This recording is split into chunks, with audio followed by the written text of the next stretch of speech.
പരിധികളില്ലാത്ത ദൃശ്യസമൃദ്ധിയുടെ ദിവ്യാംഗം കണ്ണ്. മാറിയ ജീവിതശൈലീ സമ്മർദ്ദങ്ങൾ കാഴ്ചയുടെ ആരോഗ്യത്തെ സാരമായി ബാധിക്കുന്നു. അതുകൊണ്ടുതന്നെ കുട്ടിക്കാലത്തെ കണ്ടുവരുന്ന കാഴ്ചാപ്രശ്നങ്ങൾ പ്രാധാന്യത്തോടെ ചികിത്സിക്കേണ്ടതുണ്ട്. ഇന്ന് ഈ വിഷയത്തിൽ നമ്മോട് സംസാരിക്കുന്നു Pariyaram government Ayurveda college ophthalmology ENT HODയും പ്രൊഫസറുമായ ബാലകൃഷ്ണൻ VKV. നമസ്കാരം സർ. നമസ്കാരം മാഡം. ഏതൊക്കെ തരം കാഴ്ചാ വൈകല്യങ്ങളാണ് കുട്ടികളിൽ കണ്ടുവരുന്നത്? മയോപ്പിയ, അസ്റ്റിഗ്മാറ്റിസം, ഹൈപ്പർമെട്രോപ്പിയ തുടങ്ങിയ റിഫ്രാക്റ്റീവ് എറേഴ്സ് അല്ലെങ്കിൽ കാഴ്ച വൈകല്യങ്ങളാണ് മുൻപേ നമ്മുടെ പുസ്തകങ്ങളിലൊക്കെ നമ്മൾ പഠിച്ചു വരുന്നത് കണ്ടുവരുന്നത്. എന്നാൽ 2020 ശേഷം, അതായത് കോവിഡിന് ശേഷം നമ്മുടെ കുഞ്ഞുങ്ങളിൽ ഏറ്റവും കൂടുതൽ കാണുന്നത് ഡിജിറ്റൽ ഐ സ്ട്രെയിനാണ്. അതായത് അമിതമായ സ്മാർട്ട് ഫോണുകളോ ലാപ്പോ അല്ലെങ്കിൽ ടാബോ എക്സ്പോഷർ കൊണ്ടുണ്ടായിട്ടുള്ള ഡ്രൈ ഐ, അതുമായിട്ട് ബന്ധപ്പെട്ട അസ്റ്റിഗ്മാറ്റിസം, കാഴ്ചക്കുറവ് തുടങ്ങിയവയാണ് ഇപ്പോൾ ഏറ്റവും കൂടുതൽ കാണുന്നത്. എങ്ങനെ തിരിച്ചറിയാം നമുക്ക് കുട്ടികളിലെ ഇത്തരം കാഴ്ചാ വൈകല്യങ്ങളെ? ഇപ്പോൾ അറിവുള്ള അമ്മമാരാണെങ്കിൽ ഈ 3 വയസ്സ് കഴിയുമ്പോൾ അവരെ LKGയിലോ അല്ലെങ്കിൽ UKGയിലോ ഒക്കെ കൊണ്ട് ചേർത്ത് അവിടെ മുതലേ അവർ ശ്രദ്ധിക്കപ്പെടും. അതല്ല എന്നുണ്ടെങ്കിൽ 5 വയസ്സ് കഴിഞ്ഞ് സ്കൂളിൽ ചേരുമ്പോൾ സ്കൂൾ ഹെൽത്ത് പ്രോഗ്രാമിലാണ് തിരിച്ചറിയുക. ചിലപ്പോൾ സ്കൂൾ ടീച്ചേഴ്സ് ആയിരിക്കാം പുറകിലിരുന്ന കുട്ടി അക്ഷരങ്ങളെല്ലാം തെറ്റിച്ചെഴുതുന്നത് എന്തുകൊണ്ട് എന്ന് അന്വേഷിക്കുമ്പോഴായിരിക്കാം പലപ്പോഴും കാഴ്ചക്കുറവ് അറിയപ്പെടുന്നത്. അതായത് 5 വയസ്സ് വരെ ഇത് തിരിച്ചറിയാൻ ഇത്തിരി ബുദ്ധിമുട്ടാണ്. അതുതന്നെ ആ കാഴ്ചക്കുറവ് മാനേജ് ചെയ്യാനും പിന്നീട് ബുദ്ധിമുട്ടാണ്. ശരിക്കും 1.5 വയസ്സിലെങ്കിലും തിരിച്ചറിഞ്ഞിട്ടുണ്ടെങ്കിൽ ആ കാഴ്ചക്കുറവിനെ നമുക്ക് ഔഷധം കൊണ്ട് തന്നെ മാനേജ് ചെയ്യാൻ പറ്റുന്നതാണ്. പ്രാധാന്യം അർഹിക്കുന്ന രീതിയിൽ ചിലപ്പം ചികിത്സയിലേക്കൊന്നും പലപ്പോഴും രക്ഷിതാക്കൾ കുട്ടികളുടെ ഈ വൈകല്യങ്ങളെ കൊണ്ടുപോകാറില്ല. ഇപ്പോൾ കണ്ണിൽ നിന്ന് തുടർച്ചയായി വെള്ളം വരുന്നത്, കൺപോളകളുടെ വീക്കം, ഇതൊക്കെ വീട്ടിലെ ചില ആയുർവേദ പൊടിക്കൈകൾ കൊണ്ട് മാറ്റാൻ അവർ ശ്രമിക്കും അല്ലേ? ഇത് ശ്രദ്ധിക്കണം. പക്ഷേ ഈ കണ്ണ് വല്ലാതെ കുഞ്ഞ് തിരുമുന്നുണ്ടെങ്കിൽ, കണ്ണിന് ചുവപ്പ് നിറമുണ്ടെങ്കിൽ, വെളിച്ചത്തേക്ക് നോക്കാൻ കുഞ്ഞ് ബുദ്ധിമുട്ട് പറയുന്നുണ്ടെങ്കിൽ, കണ്ണിനകത്ത് വല്ലാതെ കൺപീള ഒട്ടിക്കിടക്കുന്നുണ്ടെങ്കിൽ തീർച്ചയായിട്ടും വീട്ടിൽ തന്നെ നമുക്ക് ചെറിയ ചെറിയ വഴികളുണ്ട്. ഒന്ന് നന്നായിട്ട് കണ്ണ് കഴുകാൻ പറയണം. വളരെ എഫക്റ്റീവായിട്ട് നമ്മൾ പറയും രാവിലെ എഴുന്നേറ്റ ഉടനെ കണ്ണും മുഖവും നന്നായി കഴുകണമെന്ന്. ഓൺലൈൻ ക്ലാസ്സുകൾ ഇപ്പോൾ തുടർച്ചയായി 1 മണിക്കൂർ അല്ലെങ്കിൽ 1.5 മണിക്കൂർ ഓൺലൈൻ ക്ലാസ്സുകളൊക്കെ അറ്റൻഡ് ചെയ്യുന്ന കുട്ടികളുണ്ട്. അപ്പം അതെങ്ങനെയൊക്കെയാണ് കുട്ടികളുടെ കാഴ്ചയെ ബാധിക്കുന്നത്? അപ്പോൾ നമ്മളൊരു 20-20-20 എന്ന് പറയുന്നൊരു മെത്തഡോളജി ഉണ്ട്. അതായത് 20 മിനിറ്റ്സ് കണ്ടിന്യൂസ് ആയിട്ട് നമ്മളൊരു സ്മാർട്ട് ഫോൺ അല്ലെങ്കിൽ ഒരു ലാപ്പ് നമ്മൾ എക്സ്പോസ് ചെയ്യുകയാണെങ്കിൽ ഒരു 20 സെക്കൻഡ് ബ്രേക്ക് എടുക്കാൻ വേണ്ടിയിട്ട് അത് ഒരു 20-20-20 ആയിട്ട് പറഞ്ഞത് ട്രയാഡിന് പറഞ്ഞത്. അത് 20 മിനിറ്റ് കണ്ടിന്യൂസ് ആയിട്ട് വർക്ക് ചെയ്യുകയാണെങ്കിൽ ഈ വർക്ക് ചെയ്യുന്നത് മിനിമം 20 അടി ദൂരത്ത് വെച്ച് വേണം കാണാനാണ്. ഇപ്പോൾ TV ആണ് നമ്മൾ പറയും 20 അടി ദൂരത്ത് വെച്ചേ കാണാവുള്ളൂ. ഇപ്പോൾ ലാപ്ടോപ്പ് അത് പ്രായോഗികമല്ല. എങ്കിൽ പോലും നമുക്ക് ആ 20-20 അഡോപ്റ്റ് ചെയ്തിട്ട് ഒരു 20 മിനിറ്റ് കണ്ടിന്യൂസ് ആയിട്ട് വർക്ക് ചെയ്യുമ്പം അല്ലെങ്കിൽ ഒരു അരമണിക്കൂർ വർക്ക് ചെയ്യുമ്പം ഒരു 20 സെക്കൻഡ് കണ്ണിനെ ഒന്ന് റിലാക്സ് ചെയ്യാം. തണുത്ത വെള്ളം കൊണ്ടൊന്ന് കഴുകാം. കണ്ണ് എപ്പോഴും തണുപ്പ് ആഗ്രഹിക്കുന്ന ഒരു അവയവമാണ്. അത് മനസ്സിലാവും നമുക്ക്. ചൂട് വരുമ്പം കണ്ണിനുള്ള ബുദ്ധിമുട്ടും തണുപ്പ് കൊള്ളുമ്പം കണ്ണിനുള്ള സുഖവും. AC റൂമിലിരിക്കുമ്പോൾ നമുക്ക് മനസ്സിലാവും കണ്ണിന് നല്ല സുഖമാണ് ശരിക്കും. അതൊരു നമ്മുടെ ഈ IT പ്രൊഫഷൻസിനടുത്ത് ഞാൻ എപ്പോഴും പറഞ്ഞു കൊടുക്കാറുണ്ട്. നിങ്ങളിങ്ങനെ വൈകുന്നേരം 8 തൊട്ട് രാവിലെ 4 വരെ ജോലി ചെയ്യുന്നതിനിടയിൽ 1 മണിക്കൂറിലെങ്കിലും ഒരു പ്രാവശ്യം കണ്ണിനെ ഒന്ന് റിലാക്സ് ചെയ്ത്. അങ്ങനെ ഡ്രൈ ഐ ആയിട്ട് ഏറ്റവും കൂടുതൽ വരുന്നത് IT പ്രൊഫഷൻസാണ്. അപ്പോൾ അവരുടെ അടുത്ത് പറയുന്നൊരു കാര്യം നിങ്ങൾ അതുപോലെ നമ്മുടെ സൂത്തിങ് ഐ ഡ്രോപ്സ്, നമ്മുടെ ചെറിയ ഏതെങ്കിലും ഒരു ഐ ഡ്രോപ്സ്, നമ്മൾ പറയുന്നത് രസാഞ്ജനം എന്ന് പറയുന്നൊരു ഡ്രോപ്സാണ്. അത് ഒരു മരമഞ്ഞൾ എന്ന് പറയുന്ന ഔഷധത്തിൻ്റെ സ്റ്റീം ഡിസ്റ്റിലേഷൻ പ്രോഡക്റ്റാണ്. പല മാർക്കറ്റിൽ പല പേരുകളിലും കിട്ടുന്നുണ്ട്. അത് നല്ല സുഖമാണ്, തണുപ്പാണ്. കണ്ണിൽ ഒഴിച്ചാൽ നല്ല പരമസുഖമായിരിക്കും. വെറുതെ ഒരു സൂത്തിങ് ഐ ഡ്രോപ്സ് 2 തുള്ളി കണ്ണിൽ ഒഴിക്കുമ്പോഴേക്ക് കണ്ണ് നല്ല റിലാക്സ്ഡ് ആവും. ആ റിലാക്സേഷനാണ് കണ്ണിന് ഏറ്റവും ആവശ്യം. ഐ ഡ്രോപ്പുകൾ സെലക്ട് ചെയ്യുന്ന സമയത്ത് നമുക്കൊരു കൺസൾട്ടേഷൻ ഇല്ലാതെ ഐ ഡ്രോപ്പുകൾ ഉപയോഗിച്ചാൽ അതിന് അതിൻ്റേതായ ബുദ്ധിമുട്ടുകൾ ഔഷധങ്ങളുടെ രൂപത്തിൽ ഇപ്പോൾ ഇളനീർ കുഴമ്പൊക്കെ നമ്മുടെ ആയുർവേദത്തിൽ എല്ലാവരും വാങ്ങി ഒഴിക്കും. ശരിയല്ല, രോഗമുണ്ടെങ്കിൽ മാത്രം ഒഴിക്കേണ്ടതാണ്. പക്ഷേ നമ്മളിപ്പോൾ ഉണ്ടാക്കുന്ന അർക്കം അല്ലെങ്കിൽ സ്റ്റീം ഡിസ്റ്റിലേഷൻ പ്രോഡക്റ്റ് ഉണ്ട്. നമ്മുടെ ആയുർവേദ കോളേജുകളിൽ വന്നു കഴിഞ്ഞാൽ നമ്മൾ പരിശോധിച്ചിട്ടേ കൊടുക്കുള്ളൂ. അല്ലാതെ സാധാരണക്കാർ വെറുതെ വാങ്ങി ഉപയോഗിക്കരുത്. അതിൻ്റെ വാലിഡേഷനും എക്സ്പയറി ഡേറ്റൊക്കെ അറിയേണ്ടതുണ്ട്. അപ്പോൾ നമ്മുടെ ഒരു മെഡിക്കൽ പ്രൊഫഷനില്ല, മെഡിക്കൽ എക്സ്പേർട്ടിൻ്റെ അനുവാദം ഇല്ലാതെ ഐ ഡ്രോപ്സ് അല്ലെങ്കിൽ ടോപ്പിക്കൽ ആപ്ലിക്കേഷൻ ഒരിക്കലും ഉപയോഗിക്കാൻ പാടില്ല. അതുമാത്രമല്ല, ഒരിക്കൽ വാങ്ങിയ മരുന്ന് 1 മാസം കഴിഞ്ഞ് വേറൊരാൾ ഒഴിക്കരുത്. കുഞ്ഞിന് വാങ്ങിയ മരുന്ന് അമ്മ ഒഴിക്കരുത്, അല്ലെങ്കിൽ അമ്മയ്ക്ക് വാങ്ങിയ മരുന്ന് കുഞ്ഞിന് കൊടുക്കരുത്. അങ്ങനെയൊക്കെ കണ്ടുവരുന്ന ചില പ്രവണതകൾ ഞാൻ കണ്ടിട്ടുണ്ട്. പലപ്പോഴും അത് അപകടത്തിലേക്ക് നീക്കും. ഒരു മെഡിക്കൽ എക്സ്പേർട്ടിൻ്റെ സഹായത്തോടു കൂടെ മാത്രമേ കണ്ണിൽ മരുന്നൊഴിക്കാൻ പാടുള്ളൂ. ഒരു മരുന്നും ആരും സ്വന്തമായിട്ട് ചെയ്യരുത്. സ്വയം ചികിത്സ ആപത്കരമാണ്. കണ്ണിന് പ്രത്യേകിച്ചും പറയാനില്ല. കാരണം ഓപ്ഷനൊന്നുമില്ല. കണ്ണ് പോയത് തന്നെ. നമ്മുടെ ലോകം മുമ്പിൽ തമോമയം, ഇരുട്ട് മാത്രമാണ് കാണുന്നതാണ്. നമ്മുടെ ഈ വെളിച്ചം മുഴുവനും ആയുർവേദത്തിൽ പറഞ്ഞൊരു വാക്കാണ്, കാഴ്ചയില്ലാത്തവൻ എങ്ങനെ അവരുടെ ജീവിതം മുമ്പോട്ട് പോകുന്നത്. എല്ലാം ഇരുട്ടായിരിക്കുമല്ലോ. പക്ഷേ ഇന്നൊരുപാട് റിക്കവറി ഐറ്റംസ് വന്നിട്ടുണ്ട്. എങ്കിൽ പോലും നമ്മളുടെ ശ്രദ്ധക്കുറവുകൊണ്ട് ഒരാളെ അന്ധനാക്കാൻ പാടില്ല. പലപ്പോഴും ഈ മരുന്നുകളുടെ ദുരുപയോഗം മൂലം അങ്ങനെ ഉണ്ടാവാറുണ്ട്, കേസുകൾ കണ്ടിട്ടുണ്ട്. ദൂരക്കാഴ്ച കുറയുന്ന ഒരു രോഗമാണ് മയോപ്പിയ എന്ന് പറയുന്നത്. സാധാരണഗതിക്ക് മയോപ്പിയ രോഗം ബാധിച്ചിട്ടുള്ള കുട്ടികൾ പിന്നീട് കണ്ണടയുടെ പവർ കൂട്ടിക്കൂട്ടി വരുന്നതാണ് കാണാറ്. ആയുർവേദത്തിന് ഇതിന് എന്തെങ്കിലും ഒരു പരിഹാരം ഉണ്ടോ? ആധുനിക ശാസ്ത്രപ്രകാരം അതൊരു റിഫ്രാക്റ്റീവ് എററെന്നും കണ്ണിൻ്റെ പവർ വ്യത്യാസപ്പെടുത്താൻ വേണ്ടി പുറമെ കൃത്രിമമായ ഒരു ലെൻസ് ഉപയോഗിച്ച് അതിനെ കറക്റ്റ് ചെയ്ത് ഒരു പവർ ലെൻസ് കൊടുക്കുകയാണ് ചെയ്തത്. അതൊരിക്കലും ശരീരത്തിലെ പത്തോളജിയെ കറക്റ്റ് ചെയ്യുന്നില്ല. കാരണം പത്തോളജി അവിടെ തന്നെ നിൽക്കുകയാണ്. നമ്മൾ ആയുർവേദത്തിൽ ചെയ്യുന്നത് അതിൻ്റെ കാരണങ്ങൾ അന്വേഷിക്കുകയാണ്. സാധാരണ മയോപ്പിയക്ക് ഉണ്ടാകുന്ന കാരണങ്ങൾ എന്ന് പറയുന്നത് കോർണിയയുടെ ഇറഗുലാരിറ്റിയാണ്. അതല്ലെങ്കിൽ ആൻറ്റീരിയർ പോസ്റ്റീരിയർ ഡയമീറ്ററിലുള്ള വ്യത്യാസം, ആക്സിയൽ ലെങ്ത്, ആക്സിയൽ മയോപ്പിയ അല്ലെങ്കിൽ കർവച്ചർ മയോപ്പിയ എന്നൊക്കെ പറയുന്ന സ്ട്രക്ചറൽ ചേഞ്ചസ് കൊണ്ടാണ് മയോപ്പിയ ഉണ്ടാകുന്നത്. ആയുർവേദ രീതിയിൽ ഈ സ്ട്രക്ചറൽ ചേഞ്ചസിനെ കറക്റ്റ് ചെയ്യാനുള്ള ഔഷധങ്ങളാണ് കൊടുക്കുന്നത്. ഈ ഔഷധങ്ങൾ കൊടുക്കുകയും തർപ്പണം എന്ന് വെച്ചാൽ കണ്ണിനെ തൃപ്തിപ്പെടുത്തുന്നത് എന്നാണ് ആയുർവേദത്തിൽ അതിൻ്റെ അർത്ഥം. പ്രോംപ്റ്റ് ട്രീറ്റ്മെൻറ്റാണ്. ഒരു 15 ദിവസത്തേക്ക് ഗവൺമെൻറ് ആയുർവേദ കോളേജിൽ നടത്തി വരുന്ന ഒരു ട്രീറ്റ്മെൻറ്റാണത്, ഒരു ചികിത്സ, ഒരു പ്രോട്ടോക്കോളാണ്.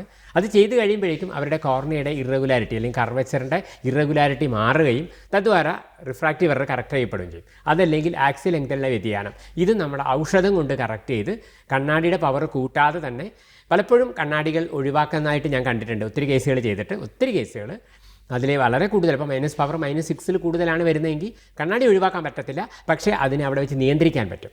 പലപ്പോഴും നമ്മുടെ ഇപ്പോൾ ചെയ്യുന്ന എല്ലാവരും നേരെ പോകും, ഒഫ്താൽമോളജിസ്റ്റിനെ കാണും, അദ്ദേഹം ലെൻസ് പ്രിസ്ക്രൈബ് ചെയ്യും, 6 മാസം കൂടുമ്പോൾ റിവ്യൂവിന് പോകാൻ പറയും, വീണ്ടും പവർ കൂട്ടും. അങ്ങനെ 15 വയസ്സാകുമ്പോഴേക്കും -2 -0.5 തുടങ്ങിയ കുട്ടിയുടെ കണ്ണാടി -6 എത്തും, അല്ലെങ്കിൽ -7 പോകും. ഇത് ആയുർവേദ ചികിത്സ കൊണ്ട് നമുക്ക് മാറ്റിയെടുക്കാൻ പറ്റും. കാരണം ഒത്തിരി കേസുകൾ ചെയ്ത് ഒരു മാസ് പോപ്പുലേഷന് ചികിത്സിച്ച അനുഭവം കൊണ്ടാണ് പറയുന്നത്. അപ്പോൾ ഞാനതിൻ്റെ നമ്മുടെ കോളേജിൽ അതിൻ്റെ ഡോക്യുമെൻറ്റേഷൻ ചെയ്തു കഴിഞ്ഞു. അത് ആർട്ടിക്കിൾസ് ആയിട്ട് പബ്ലിഷ് ചെയ്ത് തുടങ്ങിയിട്ടുണ്ട്. ഇപ്പോൾ അനധിവിദൂര ഭാവി അനദർ ഇയേഴ്സിൻ്റെ ഇടയിൽ അതൊരു വലിയൊരു പ്രോജക്റ്റായിട്ട് മാറും. ലോകം മുഴുവനും അംഗീകരിക്കപ്പെടും. കാരണം നമുക്ക് കയ്യിലുള്ള ഒരു ഔഷധം വെച്ചാണ് രോഗത്തെ ചികിത്സിക്കേണ്ടത്. വൈറ്റമിൻ ഡെഫിഷ്യൻസി കൊണ്ട് കണ്ണിന് കാഴ്ചക്കുറവുണ്ടാവാം, അതിന് മരുന്ന് കൊടുക്കുന്നില്ല. വൈറ്റമിൻ എ ഡെഫിഷ്യൻസിയാണ് വൈറ്റമിൻ എ ആണ് കണ്ണിന് ഏറ്റവും ആവശ്യം. വൈറ്റമിൻ എ ഡെഫിഷ്യൻസി കൊണ്ട് ധാരാളം കണ്ണ് രോഗങ്ങൾ നമ്മൾ നിർണ്ണയിക്കപ്പെട്ടിട്ടുണ്ട്. ഇപ്പം ഡോക്ടർമാരുടെ അടുത്ത് എത്താറില്ല. പല കേസുകളും ഒപ്റ്റോമെട്രിസ്റ്റിൻ്റെ അടുത്ത് തന്നെ കണ്ണ് ടെസ്റ്റ് ചെയ്ത് കണ്ണാടിയിലേക്ക് പോവുകയാണ്. കൂടുതൽ ഡെവലപ്പ് ചെയ്യുന്നതോറും ഒഫ്താൽമോളജിസ്റ്റ് ഒരു സർജനായി പോവുകയും രോഗനിർണയം പോലും ഒപ്റ്റോമെട്രിസ്റ്റ് ചെയ്യുന്ന ഒരു തെറ്റെന്ന് ഞാൻ പറയുന്നില്ല. പക്ഷേ അതിന് വേറെ റെമഡി ഉണ്ടോ എന്ന് അന്വേഷിക്കേണ്ടതുണ്ട്. കാരണം ഒരു രോഗം ഉണ്ടാകുമ്പോൾ ആ രോഗത്തെ എങ്ങനെ ഔഷധം കൊണ്ട് മാറ്റാം. പനി വന്നാൽ നമ്മൾ മരുന്ന് കഴിക്കുകയല്ലേ ചെയ്യുന്നത്, അല്ലേ? വെറുതെ ഇരിക്കുകയല്ലല്ലോ. സോ കണ്ണിന് അസുഖം വന്നാൽ കണ്ണാടി വയ്ക്കുകയല്ല, ഒരു നല്ല ഔഷധം കൂടെ കൊടുത്തു കഴിഞ്ഞാൽ, അല്ലെങ്കിൽ ഒരു ഇൻ്റഗ്രേറ്റഡ് സിസ്റ്റത്തിലൂടെ അത് വളരെ നല്ല രീതിയിൽ റെക്ടിഫൈ ചെയ്യാൻ പറ്റും. ആ കാഴ്ചക്കുറവിനെ ചികിത്സിക്കാൻ പറ്റും. കുഞ്ഞിന് നല്ല വ്യക്തമായ കാഴ്ച നമുക്ക് പ്രൊവൈഡ് ചെയ്യാൻ പറ്റും. അതായിരിക്കണം നമ്മുടെ പോളിസി, അല്ലേ? വൈദ്യശാസ്ത്രത്തിൻ്റെ പോളിസി രോഗികൾക്ക് എങ്ങനെ സുഖം കൊടുക്കാം എന്നുള്ളതാണ്. അപ്പോൾ ആ ഒരു രീതിയിൽ ചിന്തിക്കുകയാണെങ്കിൽ എനിക്ക് തോന്നുന്നു എല്ലാവരും ഒത്തൊരുമിച്ച് നമുക്ക് വർക്ക് ചെയ്യുകയാണെങ്കിൽ കുട്ടികളുടെ കാഴ്ചക്കുറവിനെ മയോപ്പിയെ പ്രത്യേകിച്ചും പൂർണ്ണമായും ചികിത്സിച്ച് അവരെ നോർമൽ ഹെൽത്തി ഇൻഡിവിജ്വലാക്കി മാറ്റാൻ പറ്റും. മയോപ്പിയ പോലെ തന്നെ കുട്ടികളിൽ കണ്ടുവരുന്ന ഒരു രോഗാവസ്ഥയാണ് സ്ക്വിൻറ്റ് അഥവാ തെറുകണ്ണെന്ന് പറയുന്നത്. അതിൻ്റെ ചികിത്സാ രീതി എങ്ങനെയാണ് ആയുർവേദത്തിൽ? സ്ക്വിൻറ്റ് എന്ന് പറയുന്നത് 1.5 വയസ്സിലൊക്കെ മുതലേ കാണപ്പെടുന്ന ഒരു കാര്യമാണ്. അത് അസോട്രോപ്പിയ എന്നാണ് ഒഫ്താൽമോളജിയിലെ ടേം. അതായത് കണ്ണിൻ്റെ 2 കരിമിഴികളും മൂക്കിൻ്റെ ഭാഗത്തോട് ചേർന്ന് വരുന്ന തെറ്റുകണ്ണ് എന്ന് പറയും. നമ്മളതിൻ്റെ തെറ്റുകണ്ണ് അല്ലെങ്കിൽ എസോട്രോപ്പിയ എന്ന് പറയും. ഇതിൻ്റെ കാരണം മസിൽ വീക്ക്നെസ്സാണ്.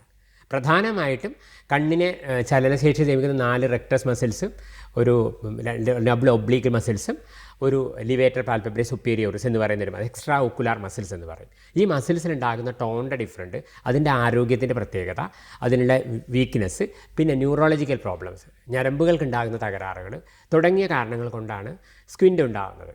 ഈ സ്ക്വിൻറ്റ് യഥാസമയം നമ്മൾ കണ്ടെത്തി ചികിത്സിച്ചില്ലെങ്കിൽ അത് വളരെ ഗുരുതരമായ പ്രശ്നമായിട്ട് പിന്നീട് മാറും. വിഷ്വൽ ആക്സിസ് അല്ലെങ്കിൽ 2 കണ്ണുകൾ, നമുക്ക് 2 കണ്ണുകളുണ്ട്, 2 കണ്ണുകൾക്ക് ഒരു ആക്സിസ് ഉണ്ട്. ആ ആക്സിസിൻ്റെ മിസ് അലൈൻമെൻറ്റാണ് അതിൻ്റെ കാരണം. അപ്പോൾ ശരിയായ രീതിയിൽ പ്രവർത്തിക്കാത്തതുകൊണ്ട് ഒന്ന് ഒരു ഭാഗത്തേക്ക് കുഴിഞ്ഞു പോകുന്നു. 1.5 വയസ്സ് മുതൽ കാണുന്ന ഒരു രോഗമാണ്. സർജറിയാണ് മോഡേൺ മെഡിസിനിൽ പറഞ്ഞേക്കുന്നത്. പക്ഷേ സർജറി ചെയ്ത് കഴിഞ്ഞിട്ടും ആ രോഗം പെർസിസ്റ്റ് ചെയ്യുന്നതായിട്ട് ഞാൻ നിരവധി കേസുകളിൽ കണ്ടു.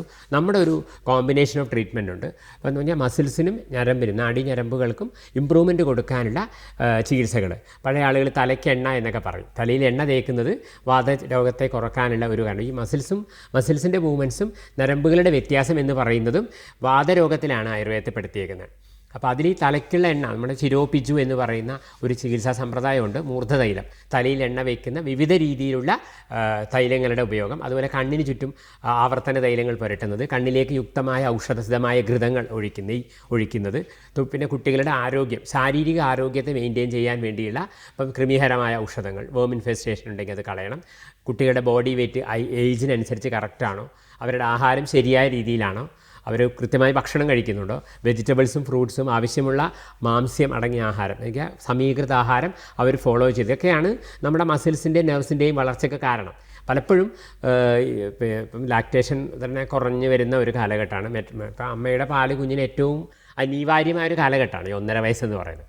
പലപ്പോഴും ഉദ്യോഗസ്ഥരായ അമ്മയ്ക്ക് പലപ്പോഴും കൊടുക്കാനുള്ള ബുദ്ധിമുട്ട് കൊണ്ടും ഔഷധങ്ങളുടെയൊക്കെ ഉപയോഗം കൊണ്ട് അവർക്ക് മുലപ്പാൽ കുറവുമായിരിക്കാം. അപ്പോൾ ആ സാഹചര്യത്തിൽ കുട്ടിക്ക് സപ്ലിമെൻ്റാണ് കൊടുക്കുന്നത്. ഈ സപ്ലിമെൻറ്റ് ഫീഡ് ഒരിക്കലും അവരുടെ നീഡ്സിന് ആവശ്യത്തിന് ഉതകുന്നില്ല. അപ്പോൾ അങ്ങനെയുള്ള കുഞ്ഞുങ്ങൾക്ക് അതുപോലെ ജനിച്ച ഉടനെ തന്നെ തൂക്കക്കുറവ്, അതല്ലെങ്കിൽ ഫിസിയോളജിക്കൽ ജോണ്ടിസ്, ജനിച്ച ഉടനെ ഉണ്ടാകുന്ന മഞ്ഞപ്പിത്തം, ചിലപ്പോൾ ചില കാരണങ്ങൾ കുഞ്ഞിനെ ഫോട്ടോതെറാപ്പിക്ക് വെക്കേണ്ടി വരാം. ആ സമയത്ത് കുട്ടിക്ക് ന്യൂട്രീഷൻ കുറയാം, ചിലപ്പോൾ ഗ്ലൂക്കോസ് കുറഞ്ഞ് വേറെ ചില സാങ്കേതികമായ അവസ്ഥകളിലേക്ക് പോകാം. ഇങ്ങനെയുള്ള കുഞ്ഞുങ്ങളിലൊക്കെ പിന്നീട് ഈ എസോട്രോപ്പിയെ ഞാൻ കണ്ട കേസുകൾ ഞാൻ ഹിസ്റ്ററി എടുത്തപ്പോൾ എനിക്ക് മനസ്സിലായിട്ടുള്ളതാണ് ഈ ഒരു വിഷയം. അപ്പോൾ പലപ്പോഴും നോർമൽ ഡെലിവറിയിലൂടെ വന്ന് ശരിയായ രീതിയിൽ ഫീഡിങ് വന്ന കുട്ടികൾക്ക് വളരെ കുറവാണ്. മീൻസ് അവരുടെ ഗ്രോത്ത് വളരെ കറക്റ്റാണ്. ഫിസിക്കൽ ഗ്രോത്ത് കുറച്ച് കുറയുന്നവരിലാണ് ഇതൊക്കെ കണ്ടുവരുന്നത്. അപ്പോൾ ഇതിൻ്റെ കാരണം ഇവരുടെ ന്യൂട്രീഷൻ ഡെഫിഷ്യൻസിയാണ്. അപ്പോൾ അത് കറക്റ്റ് ചെയ്ത് അതിന് തുടർന്ന് കൊണ്ടുപോകുമ്പോൾ തന്നെ ഈ നേത്രത്തിൻ്റെ ഈ കണ്ണിൻ്റെ സ്ക്വിൻറ്റിന് കൊടുക്കുന്ന മരുന്നിനോടൊപ്പം തന്നെ കുഞ്ഞിൻ്റെ ആരോഗ്യത്തെ കൂടെ നമ്മളൊരു പോയിൻ്റായിട്ട് കൺസിഡർ ചെയ്ത് അതിന് കൂടെ ചികിത്സിക്കുമ്പോഴേ അത് പൂർണ്ണമായും നേരെയാവുന്നുള്ളൂ. ഒത്തിരി കേസുകൾ നേരെയാക്കിയിട്ടുണ്ട്, ഒരുപാട് കേസുകൾ ഇപ്പോൾ ചെയ്തുകൊണ്ടിരിക്കുന്നുണ്ട്. ഗവൺമെൻറ് ആയുർവേദ കോളേജിൽ കുഞ്ഞുങ്ങളെ അഡ്മിറ്റ് ചെയ്ത് ചികിത്സിക്കുന്നുണ്ട്. ഈ വെക്കേഷൻ കാലത്ത് ഒരു 100-ലധികം കുഞ്ഞുങ്ങൾ 15 ദിവസമൊക്കെ, ഏതാണ്ട് ഒരു 400ഓളം കുട്ടികളെ 2 മാസത്തിനിടയിൽ അഡ്മിറ്റ് ചെയ്ത് ചികിത്സിക്കുന്നുണ്ട് പരിയാരം ഗവൺമെൻറ് ആയുർവേദ കോളേജിൽ. ഏറ്റവും കൂടുതൽ കുഞ്ഞുങ്ങളെ, അതായത് 12 വയസ്സിന് താഴെയുള്ള കുട്ടികളെ ചികിത്സിച്ച് ഒരുപാട് അനുഭവങ്ങളുണ്ട്. അപ്പോൾ അതിന് നല്ല റിസൾട്ട് കിട്ടിയിട്ടുണ്ട്. കാരണം ഇത് ശരിക്കും ആയുർവേദ ഗവൺമെൻറ് ആശുപത്രി ആയതുകൊണ്ട് തന്നെ ചികിത്സാ ചിലവ് തീരെ കുറവാണ്, പലപ്പോഴും സൗജന്യമാണത്. പ്രൈവറ്റ് ആശുപത്രിയൊക്കെ വെച്ച് നോക്കുമ്പോൾ ഒരുപാട് ചിലവ് വരുന്ന ചികിത്സ, ഒരു കണ്ണാടി വാങ്ങിക്കേണ്ട പൈസയെ വരുന്നുള്ളൂ ഒരു കോഴ്സ് ട്രീറ്റ്മെൻറ്റിന്. ലെസ് ദാൻ 3000 റുപ്പീസ് ഞാൻ അവിടുത്തെ ചാർജാണ് സൂപ്രണ്ടിൻ്റെ. അപ്പോൾ 3000 രൂപ താഴെയാണ് APL കാർഡുള്ള ഒരാൾക്ക് വരുന്ന ചിലവ്. ആ പൈസ കൊണ്ട് ഒരു കണ്ണാടി വാങ്ങിക്കാൻ, ഒരു കണ്ണാടി വാങ്ങി 6 മാസം കഴിയുമ്പോൾ വീണ്ടും മാറ്റി വാങ്ങിക്കണം. ഈ കുട്ടികളിത് പൊട്ടിച്ചുകൊണ്ടിരിക്കും, അവരിത് പെട്ടെന്ന് പൊട്ടിക്കും, വലിച്ചെറിഞ്ഞ് തരഞ്ഞ്. അപ്പോൾ ഞാൻ പറയും, നിങ്ങൾ ആ കണ്ണാടി വാങ്ങിക്കേണ്ട പൈസ പോലും ചിലവാക്കേണ്ട, നമ്മുടെ ആശുപത്രിയിൽ വന്ന് ഒരു ചികിത്സ എടുത്തിട്ട് തിരിച്ചു പോകണം. തിരിച്ചു കഴിഞ്ഞ് 2 മാസം കഴിഞ്ഞ് ടെസ്റ്റ് ചെയ്യുമ്പോൾ അവർക്ക് മനസ്സിലാവും. ഒരു ക്ലാസ്സിൽ ഒരു കുട്ടിയെ ട്രീറ്റ് ചെയ്തപ്പോൾ പിറ്റത്തെ വർഷം ആ ക്ലാസ്സിൽ ഒരു 9ഓളം കുട്ടികൾ എൻ്റെ അടുത്ത് വന്നിട്ടുണ്ട്. അടുത്ത വർഷം വീണ്ടും സ്കൂളിലെ കുഞ്ഞുങ്ങൾ എൻ്റെ അടുത്തെത്തി. എന്നുവെച്ചാൽ അവിടുത്തെ ഹെഡ് മിസ്സസ് പറഞ്ഞു കൊടുക്കുമല്ലോ, ഒരു കുഞ്ഞിൻ്റെ കണ്ണട മാറ്റിയപ്പോൾ നിങ്ങൾ ആയുർവേദ കോളേജിൽ പോകും, ഒരു 15 ദിവസം ചികിത്സ എടുക്കും, അല്ലെങ്കിൽ 20 ദിവസം ചികിത്സ എടുക്കൂ, തുടർച്ചയായിട്ട് അവിടെ OPയിൽ ഒരു മാസത്തിൽ ഒരു തവണ ഇന്ന് കാണിക്കൂ, ചിലവില്ല, നിങ്ങളുടെ കുഞ്ഞിൻ്റെ കണ്ണാടി മാറ്റും. ടീച്ചർമാർ തന്നെ അവരെ പ്രൊപ്പോസ് ചെയ്തിട്ട് കോളേജിലേക്ക് വിടാറുണ്ട്. അത് നമ്മൾ സ്കൂൾ ഹെൽത്ത് പ്രോഗ്രാമിന് പോയപ്പോൾ കണ്ടായിരുന്നു. ഇപ്പം ഒരു ഗ്രാമം ദത്തെടുക്കൽ പരിപാടിയുണ്ട് മെഡിക്കൽ, നമ്മുടെ നമ്മുടെ ഡിപ്പാർട്ട്മെൻറ്റിൻ്റെ DAMEയുടെ കീഴിൽ, NCSMൻ്റെ കീഴിൽ. അപ്പോൾ അതിന് പോയപ്പോൾ ഒത്തിരി സ്കൂളിലെ ടീച്ചേഴ്സ് ഈ കാര്യം നമ്മളോട് പറഞ്ഞു. അതിനുശേഷം നമ്മളതൊരു പ്രൊജക്റ്റായിട്ട് എടുത്തിട്ടുണ്ട്. അപ്പോൾ ഒരുപാട് കണ്ണൂർ നമ്മുടെ കോളേജിൻ്റെ പരിസരത്തുള്ള ഒത്തിരി സ്കൂളുകളിലെ കുഞ്ഞുങ്ങൾക്ക് ഈ മാഡം പറഞ്ഞ ഈ സ്ക്വിൻറ്റിന് വേണ്ടി, അങ്ങനെ എതിർച്ചയാണ് അവർ സ്ക്വിൻറ്റുമായിട്ട് നമ്മുടെ അടുത്ത് എത്തിയത്. ആദ്യം റിഫ്രാക്റ്റീവർ മാത്രമേ വരാറുണ്ടായിരുന്നുള്ളൂ, ഇപ്പം അതിനോട് ചെയ്തുള്ള മറ്റ് ബന്ധപ്പെട്ട രോഗങ്ങളും കൂടെ നമ്മുടെ OPയിൽ ചികിത്സിക്കുന്നുണ്ട്. തീർച്ചയായും. അതുപോലെ തന്നെ കുട്ടികളിലെ ഈ ഇത്തരം രോഗങ്ങളെക്കാൾ ഗുരുതരമായി എനിക്കിപ്പോൾ തോന്നിയിട്ടുള്ളൊരു കാര്യം, സോഷ്യൽ മീഡിയയിൽ സോക്കോൾഡ് ആരോഗ്യ വിദഗ്ധരുണ്ട്. അവർ പറയുന്ന ആശയങ്ങളൊക്കെ കേട്ട് അവർ പറയുന്ന പ്രശ്നപരിഹാരങ്ങളൊക്കെ രക്ഷിതാക്കൾ ഇപ്പോൾ ചെയ്തു നോക്കുന്നുണ്ടെന്നുള്ളതാണ് അതിൻ്റെ ഒരു പ്രാധാന്യം. അല്ലെങ്കിൽ അതിലെ ശരിയും തെറ്റും തിരിച്ചറിയേണ്ടുന്ന ഒരു സമയമാണ് ഇപ്പോൾ. അങ്ങനെ എന്തെങ്കിലും അനുഭവങ്ങൾ ഉണ്ടായിട്ടുണ്ടോ? തീർച്ചയായിട്ടും. യൂട്യൂബിലൂടെ, ഒരിക്കലും ഞാനൊരു സോഷ്യൽ മീഡിയ കുറ്റം പറയല്ല, വരുന്ന കുറേ അബദ്ധജടിലങ്ങളായ വസ്തുതകൾ അതേപോലെ അഡോപ്റ്റ് ചെയ്യുന്നത് അത്ര നല്ലതല്ല എന്ന് എനിക്ക് തോന്നിയിട്ടുണ്ട്. എനിക്ക് തോന്നുന്നു ഒരു നിയമം മൂലം നിരോധിക്കണമെന്ന് എനിക്ക് സ്വയം തോന്നിയിട്ടുണ്ട്. കാരണം നമ്മുടെ സർക്കാർ തലത്തിൽ ചെയ്യേണ്ട ഒരു കാര്യങ്ങളുണ്ട്. തെറ്റായ വസ്തുതകൾ അല്ലെങ്കിൽ വസ്തുതകളെ വളച്ചൊടിച്ച് സോഷ്യൽ മീഡിയയിലൂടെ പ്രചരിപ്പിക്കുന്നത് ശരിയായ ഒരു ജനാധിപത്യ രാഷ്ട്രത്തിന് ചേർന്നതല്ല. ഇപ്പം പലപ്പോഴും ആയുർവേദത്തിൻ്റെ പേരിൽ തന്നെ അല്ലെങ്കിൽ അബദ്ധങ്ങൾ ഞാൻ കണ്ടിട്ടുണ്ട്. ഒരിക്കലും ശരിയല്ല. ആയുർവേദം ഒരു നല്ല ശാസ്ത്രമാണ്, കാലഘട്ടത്തിനനുസരിച്ച് മാറ്റം വരുത്തേണ്ടതായ കാര്യങ്ങളും അതിനകത്തുണ്ട്. അതിൽ തന്നെ ഒരുപാട് വർഷം ജോലി ചെയ്യുന്ന ഒരാളാണ് ഞാൻ. അപ്പോൾ അതിൻ്റെ നല്ല വശങ്ങളെ മാത്രം വേണം സ്വീകരിക്കാൻ. അതല്ലാതെ എന്നോ കാലഹരണപ്പെട്ടു പോയ കാര്യങ്ങളെ എടുത്ത് അത് തെറ്റാണ് അല്ലെങ്കിൽ അത് ചെയ്ത് ഇങ്ങനെയാവും എന്നൊന്നും പറയുന്നതിലൊന്നും ശരിയല്ല.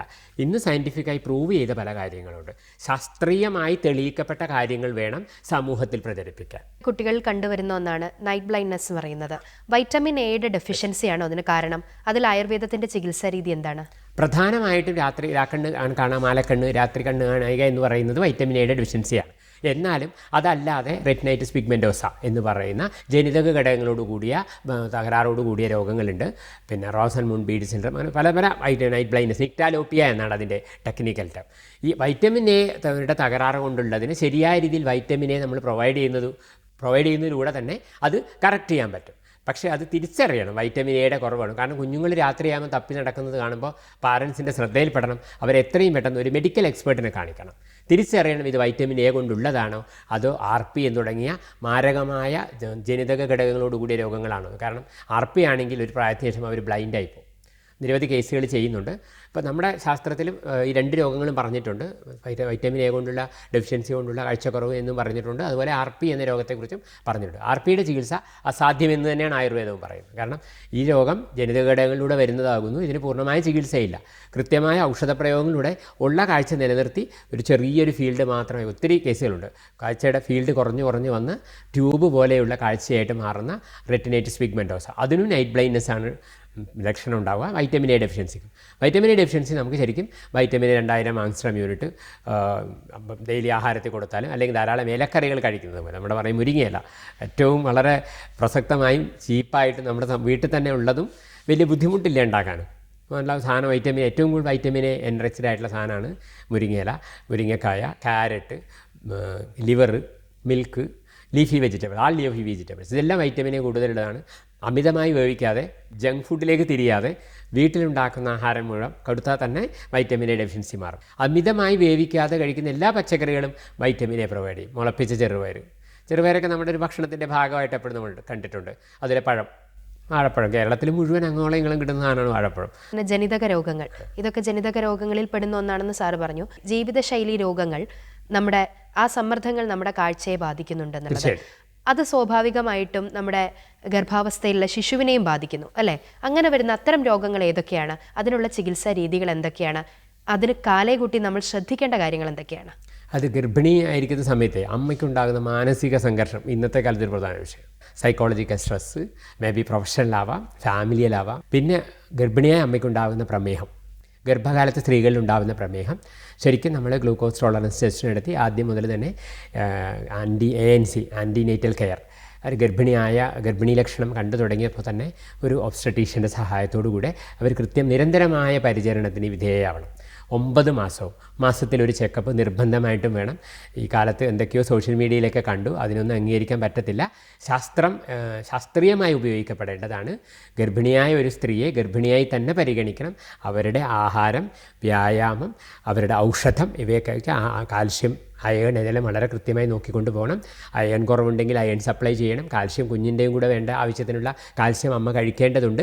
ആ കാൽഷ്യം കൂടെ അമ്മ കഴിക്കണം.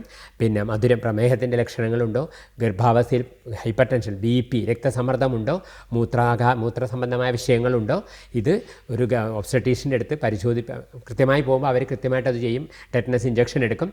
അനോമലി സ്കാൻ ചെയ്യും 5ാമത്തെ മാസം. കുഞ്ഞിന് എന്തെങ്കിലും ജനിതക ഘടകങ്ങളുടെ തകരാറുണ്ടെങ്കിൽ ആ ഗർഭത്തെ അവിടെ വെച്ച് ഇല്ലാതെയാക്കും. കാരണം ജനിച്ചതിന് ശേഷം നമുക്ക് ഒരിക്കലും ആ ഗർഭത്തെ ഇല്ലാതാക്കാൻ പറ്റില്ല. അപ്പോൾ ഇന്നത്തെ കാലത്ത് സാഹചര്യങ്ങളും സൗകര്യങ്ങളും ഒരുപാട് കൂടുതലാണ്. നമ്മുടെ ആധുനിക വൈദ്യശാസ്ത്രത്തിൻ്റെ കോൺട്രിബ്യൂഷൻ വളരെ കൂടുതലാണ് ആ കാര്യത്തിൽ. അപ്പോൾ അത് തീർച്ചയായിട്ടും നമ്മൾ മനസ്സിലാക്കേണ്ടതാണ്. ഗർഭിണിയെ കൃത്യമായി അൾട്രാസൗണ്ട് സ്കാനിങ് ഒരിക്കലും ഒരു ദോഷം ചെയ്യുന്ന കാര്യമല്ല. ശബ്ദവീചികളെ കൊണ്ട് മാത്രമാണ് പരിശോധന. അവിടെ ഇലക്ട്രോണിക് സിഗ്നൽസ് ഇല്ല. എല്ലാവരും തെറ്റിദ്ധരിക്കപ്പെട്ടിട്ടുണ്ട്. ഈ അൾട്രാസൗണ്ട് സ്കാനിങ് ഇത് തെറ്റുണ്ടാക്കുന്നതാണ്. അൾട്രാസൗണ്ട് സ്കാനിങ് വെറും ശബ്ദവീചികളെ കൊണ്ട് മാത്രമുള്ളതാണ്. അത് കുഞ്ഞിൻ്റെ ഘടകങ്ങളെ നോക്കാനും വളർച്ച കൃത്യമാണോ എന്നറിയാനും വളർച്ച കുറവുണ്ടെങ്കിൽ എന്തൊക്കെ കൊടുത്ത് വളർച്ചക്കുറവിനെ കൂട്ടണം, ആ വളർച്ചക്കുറവ് ഇല്ലാതാക്കണം, അതിന് വേണ്ട ആവശ്യമായ ഔഷധങ്ങൾ കൊടുക്കാനും ഒക്കെ സഹായിക്കുന്നതാണ്. അനോമലി സ്കാൻ ചെയ്യുമ്പോൾ കുഞ്ഞിന് കാഴ്ചക്കുറവ്, കുഞ്ഞിന് ഗർഭാവസ്ഥയിൽ ആദ്യത്തെ 6 ആഴ്ചക്കുള്ളിലാണ് കുഞ്ഞിൻ്റെ കാഴ്ചയും ചെവിയും തുടങ്ങിയ സ്പെഷ്യൽ സെൻസ് ഓർഗൻസ് ഡെവലപ്പ് ചെയ്യുന്നത്. End of the 12th week ഇതിൻ്റെ കംപ്ലീഷൻ ഉണ്ടാവും. ഫസ്റ്റ് 12th വീക്കിൽ കുഞ്ഞിൻ്റെ കണ്ണ് പൂർണ്ണമായും ഡെവലപ്പ് ചെയ്ത് കഴിയും. അപ്പോൾ 5-ാമത്തെ മാസം അല്ലെങ്കിൽ 20-ാമത്തെ ആഴ്ച നടത്തുന്ന അനോമലി സ്കാനിങ്ങിൽ കുട്ടിക്ക് കണ്ണിന് ഡെവലപ്മെൻറ്റ് തകരാറുണ്ടെങ്കിൽ തിരിച്ചറിയാൻ പറ്റും. അങ്ങനെയാണെങ്കിൽ നമുക്ക് കുഞ്ഞിന് അയ്യോ കാലോ അല്ലെങ്കിൽ കാഴ്ചയോ ചെവിയോ ഒന്നും ഇല്ലാത്തൊരു കൊച്ചാണെന്നുണ്ടെങ്കിൽ ആ ഗർഭത്തെ തുടരാൻ അനുവദിക്കാതെ തെറാപ്യൂട്ടിക് അബോർഷൻ അനുവദിച്ചുകൊണ്ട് അടുത്ത ഗർഭത്തിന് വേണ്ടി നല്ല ഹെൽത്തിയായ ഒരു കുഞ്ഞിന് വേണ്ടി വെയിറ്റ് ചെയ്യാം. അങ്ങനെയുള്ള ആധുനിക അറിവുകൾ ഇപ്പോൾ അവൈലബിൾ ആണ്. പക്ഷെ അതൊന്നും മനസ്സിലാക്കാതെ ചുമ്മാ പറയുന്നത് ശരിയല്ല. അതുപോലെ പ്രസവം എപ്പോഴും ഒരു രോഗവിദഗ്ധർ ഒരു ഒബ്സ്റ്റട്രീഷ്യൻ്റെ സഹായത്തോടു കൂടെ വേണം നടത്താൻ. കാരണം കുഞ്ഞിന് എന്തെങ്കിലും ജനിച്ച സമയത്ത് തകരാറുണ്ടെങ്കിൽ അപ്പോൾ തന്നെ അത് പീഡിയാട്രിഷ്യൻ നിയോനേറ്റൽ ഇൻറ്റൻസീവ് കെയർ യൂണിറ്റിൽ കുഞ്ഞിനെ പരിചരിക്കപ്പെടേണ്ടതുണ്ട്. കുഞ്ഞിന് ആവശ്യമായ ഓക്സിജൻ കിട്ടിയോ, കുട്ടിയുടെ ഹൃദയം രക്തചംക്രമണ വ്യവസ്ഥ ശരിയായോ, കുട്ടി ഓക്സിജൻ എടുക്കുന്നുണ്ടോ, കുട്ടി ഫീഡ് എടുക്കുന്നുണ്ടോ, ഇതൊക്കെ നോക്കി അത് ചെയ്യുന്ന എല്ലാ സംവിധാനങ്ങളും കൂടിയ ആശുപത്രികൾ എല്ലായിടത്തും അവൈലബിൾ ആണ്. കുഞ്ഞിന് അത്രമാത്രം പരിചരണങ്ങൾ കൊടുക്കാൻ യുദ്ധസമൂഹം തയ്യാറാണ്. അപ്പോൾ ആ രൂപത്തിൽ തന്നെ വരികയാണെങ്കിൽ പലപ്പോഴും പല അപകടങ്ങളും ഒഴിവാക്കാൻ പറ്റും. ഗർഭിണിയുടെ ആഹാര നിയന്ത്രണം വളരെ പ്രധാനപ്പെട്ടതാണ്.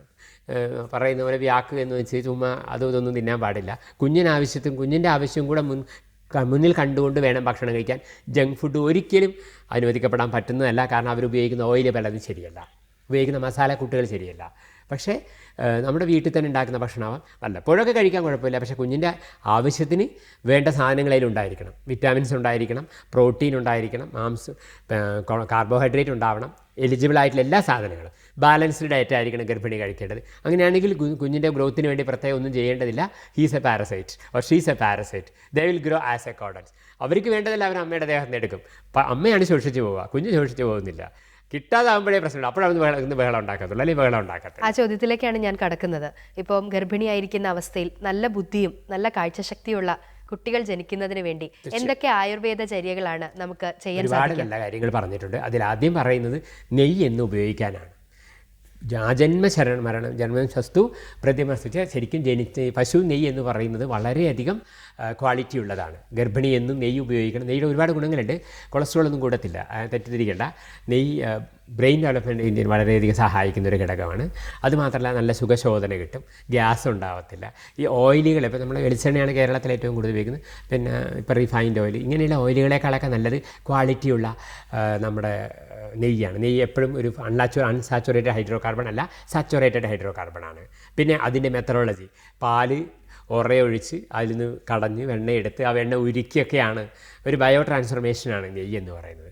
അതുപോലെ ഇലക്കറികൾ, പഴങ്ങൾ, ധാരാളം പഴങ്ങളും പച്ചക്കറികളും. ആയുർവേദത്തിൽ പറയുന്നത് വെച്ചാൽ അമിതമായ വ്യായാമം ചെയ്യരുത്, അമിതമായ ജോലി ചെയ്യരുത്, മിതമായ ഉറക്കം വേണം, ശരിയായി നടക്കണം, എന്നും രാവിലെയും വൈകിട്ടും കുളിക്കണം എന്നൊക്കെയാണ് പറഞ്ഞത് ഗർഭിണി. കാരണം ശരീരശുദ്ധിയൊക്കെ വളരെ പ്രധാനപ്പെട്ടതാണ്. രോഗാണുസംക്രമണത്തിന് സാധ്യത കൂടുതലുണ്ട്. പിന്നെ പലപ്പോഴും പറയുന്നു മറ്റ് ആഘോഷങ്ങളിലൊന്നും അങ്ങനെ പങ്കെടുക്കരുത്, തിരക്ക് കൂടിയ സ്ഥലത്ത് പോകരുത്, പിന്നെ ഒറ്റപ്പെട്ട സ്ഥലത്ത് പോകരുത് എന്ന് വെച്ചാൽ രോഗസാധ്യത ഉള്ളത് കൊണ്ടായിരിക്കാം. തിരക്കൂടിയ സ്ഥലത്ത് പോയി കഴിഞ്ഞാൽ വൈറൽ ഇൻഫെക്ഷൻ വരാൻ ചാൻസ് കൂടുതലാണ്. അതുകൊണ്ടായിരിക്കാം അങ്ങനെയുള്ള സ്ഥലത്ത് അമിതമായ ജോലി, ഗർഭിണിക്ക് പറ്റാവുന്നതിൽ കൂടുതൽ ജോലികൾ ചെയ്യാം. പക്ഷേ വീട്ടിലെ ജോലികളൊക്കെ ചെയ്യാം. ജോലിക്ക് പോകുന്നവരാണെങ്കിൽ ജോലിക്ക് പോകാം, അമിതമായി ചെയ്യരുതെന്ന് മാത്രമേ പറഞ്ഞുള്ളൂ. അതിയായിട്ട് ചെയ്യുന്ന കാര്യങ്ങൾ അത് വെറുതെ ഉറങ്ങാൻ പാടില്ല. പകൽ എഴുന്നേറ്റ് നടക്കണം, രാത്രിയെ ഉറങ്ങാവൂ. പിന്നെ ഗർഭിണം എന്ന് പറയുന്നത് രോഗമായിട്ടല്ല പറഞ്ഞേക്കുന്നത്, അതൊരു ഫിസിയോളജി ആയിട്ടാണ് ആയുർവേദം. ശാരീരികപരമായ ഒരു ചേഞ്ച് മാത്രമാണ്. മഹാരോഗങ്ങളുടെ വേറെ ഒരു രോഗങ്ങളുടെ കൂട്ടത്തിലും ഗർഭത്തെ പറഞ്ഞിട്ടില്ല. ഗർഭം എന്ന് പറയുന്നത് ഫിസിയോളജി ഏരിയയിലാണ് പറയുന്നത്. അതിന് കാരണങ്ങളും അങ്ങനെ തന്നെയാണ്. അതുകൊണ്ട് തന്നെ പ്രത്യേകിച്ച് ഔഷധങ്ങൾ ഗർഭിണികൾ കഴിക്കണമെന്ന് പറയുന്നില്ല, ആഹാരങ്ങളാണ് കൂടുതൽ ശീലിക്കാൻ പറയുന്നത്. പിന്നെ നമ്മുടെ 7 മാസം കഴിഞ്ഞ് കഴിഞ്ഞാൽ കുറച്ച് ഔഷധങ്ങൾ കഴിക്കാൻ പറയുന്നുണ്ട്. കാരണം ശരീരത്തിന് ശരിയായ രീതിയിലുള്ള ബാലൻസ് കിട്ടാനും സുഖപ്രസവം നടക്കാനും, സുഖപ്രസവതകൃതം എന്നൊക്കെ പറഞ്ഞ് സുഖമായ പ്രസവം നടക്കാൻ വേണ്ടി അതിന് വേണ്ടിയുള്ള കുറേ കാര്യങ്ങൾ. പിന്നെ കോൺസ്റ്റിപ്പേഷൻ റിലീവ് ചെയ്യാനുള്ള ഔഷധങ്ങൾ, അഗ്നിദീപ്തി, ഗ്യാസ്ട്രൈറ്റിസ് വരാതിരിക്കാൻ, അങ്ങനെയുള്ള. പിന്നെ എണ്ണ തേക്കാൻ, ദേഹത്തെ എണ്ണ തേക്കാൻ, കാലിലും കയ്യിലൊക്കെ എണ്ണ തേച്ച് കുളിക്കാൻ, ശരീരത്തിൻ്റെ മസിൽസിനൊക്കെ നല്ല ബലം കിട്ടാൻ, അതിനുവേണ്ടിയുള്ള. കാരണം അതിൻ്റെ ഗർഭമായതുകൊണ്ട് ഈ മരുന്ന് കഴിക്കൂ എന്ന് പറയുന്നില്ല. ഇപ്പോൾ ഗർഭത്തിന് ചലനം കുറവുണ്ടെങ്കിൽ അതിനുള്ള ഔഷധങ്ങൾ, അല്ലെങ്കിൽ ഗർഭത്തിന് വളർച്ച കുറവുണ്ടെങ്കിൽ അതിനുള്ള ഔഷധങ്ങൾ. ഗർഭത്തിന് നമ്മൾ പ്രതീക്ഷിക്കുന്ന രീതിയിലുള്ള ഹെൽത്ത് ഇല്ല എന്ന് നമുക്ക് തോന്നുകയാണ്, ഗർഭിണികൾക്ക് ചിലപ്പോൾ രക്തം പോവുകയോ അതുപോലെ എന്തെങ്കിലും ഉണ്ടെങ്കിൽ, മീൻസ് ഒരു ത്രട്ടൻ്റെ അബോർഷൻ സൈൻ കാണുകയാണെങ്കിൽ അതിനുള്ള ഔഷധം. അല്ലാതെ ആസ് എ ഫിസിയോളജിക്കൽ പ്രഗ്നൻസിക്ക് വേണ്ടി നിങ്ങൾ ഇന്ന് മരുന്ന് കഴിക്കണമെന്നല്ല പറയുന്നത്. സമയപരിമിതി കൊണ്ട് ഇന്നത്തെ കാഴ്ചാവിശേഷങ്ങൾ ഇവിടെ അവസാനിക്കുകയാണ്. കൂടുതൽ കാര്യങ്ങൾ അടുത്ത ഭാഗങ്ങളിൽ ചർച്ച ചെയ്യാം.